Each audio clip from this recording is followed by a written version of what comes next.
Aprendamos facoemulsificación de una manera eficiente y rápida. Para aprender a hacer facoemulsificación debemos entender lo que implica. Vamos a remover un lente de una bolsa capsular tratando de no herir otras estructuras. Aquí en un ambiente simulado vamos a poder tener distintos niveles y vamos a cambiar cómo estas estructuras se comportan. Podemos tener elementos guías, vamos a ver cómo está la zónula, la dureza de la catarata, cómo está la reisis en tamaño, si se pudo hidrodisecar o no, y también cómo la cápsula interacciona con otros instrumentos. Para dividir el cristalino, otra de las formas es hacer faco-chop, que significa dividirlo de forma mecánica. Aquí nuevamente vamos a cambiar los escenarios para que tú puedas hacer un faco-chop horizontal o vertical de la manera más eficiente, tanto con la mitad del cristalino o con el cristalino completo. Vamos a comenzar entonces a hacer un esculpido. El esculpido es una tarea en la cual con ultrasonido vamos a crear un surco en ese cristalino.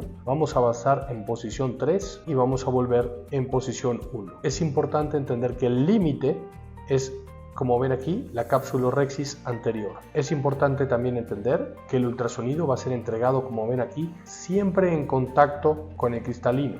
Y es muy importante empezar a entender ustedes qué ancho, qué largo y qué profundidad tiene ese esculpido o esa trinchera que estamos creando. ¿Por qué? Porque el verdadero objetivo, ¿sí? Aquí, ¿cuál es?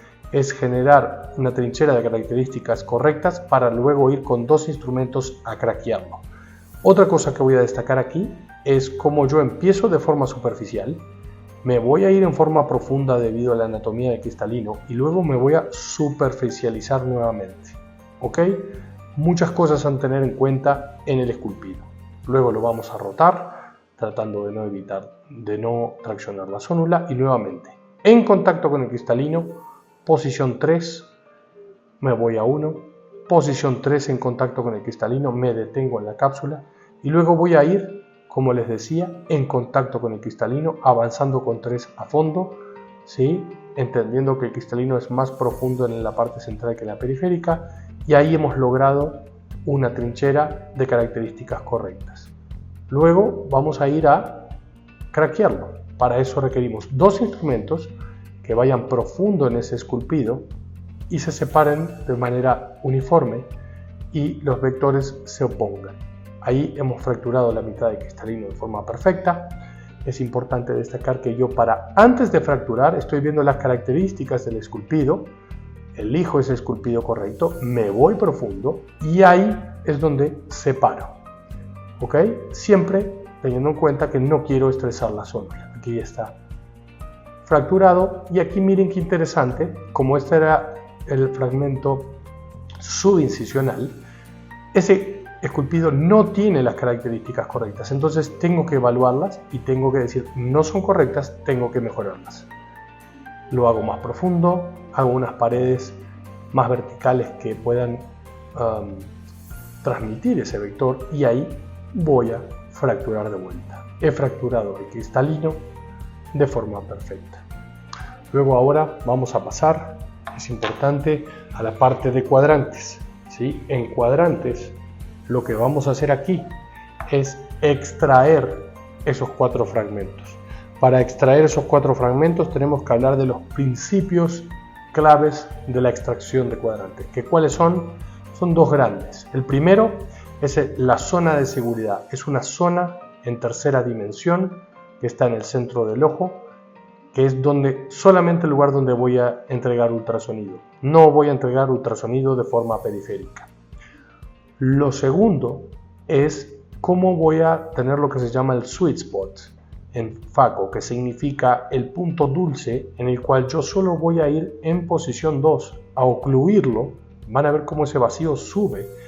Y solamente cuando el vacío esté elevado, yo voy a tratar de traer ese fragmento y voy a empezar a dar ráfagas de posición 3, 2, 3, 2, 3. Y ven cómo ese fragmento se viene a mí de una manera muy eficiente.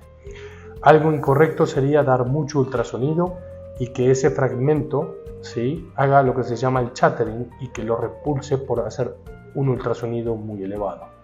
Siempre me gusta enfrentar el fragmento, buscar una pared ocluible, ir en posición 2 y ahí dar ráfagas de 2-3, 2-3 en zona de seguridad. ¿Sí? Recuerden que la zona de seguridad es a nivel del iris, en la parte central del ojo, porque quiero estar lejos del endotelio, lejos de la posterior y lejos de la sonda. Aquí de vuelta, siempre viendo la punta de mi faco, ¿sí? Es importante verla y entender dónde estoy entregando el ultrasonido. En ráfagas de 2 y 3, ¿sí? Entrego el ultrasonido en zona de seguridad. Para que un adulto aprenda algo, es muy importante tener métricas objetivas de lo que acabamos de hacer. Aquí vamos a ver que hemos logrado cumplir nuestro objetivo removiendo el material, ¿sí? Y craqueando de forma eficiente. Nos va a preguntar si hemos sido eficientes o no con el tema de tiempo, si hemos lesionado algún instrumento y hemos usado nuestros instrumentos de forma correcta. Y aquí, por sobre todas las cosas, cómo hemos manejado el tejido, cómo ha sido el tejido corneal, si hemos dañado la zónula o no, si hemos tenido alguna rotura de cápsula posterior y sobre todo el uso de ultrasonido, que como vemos aquí, el uso de ultrasonido fue mayor al que deberíamos haber hecho.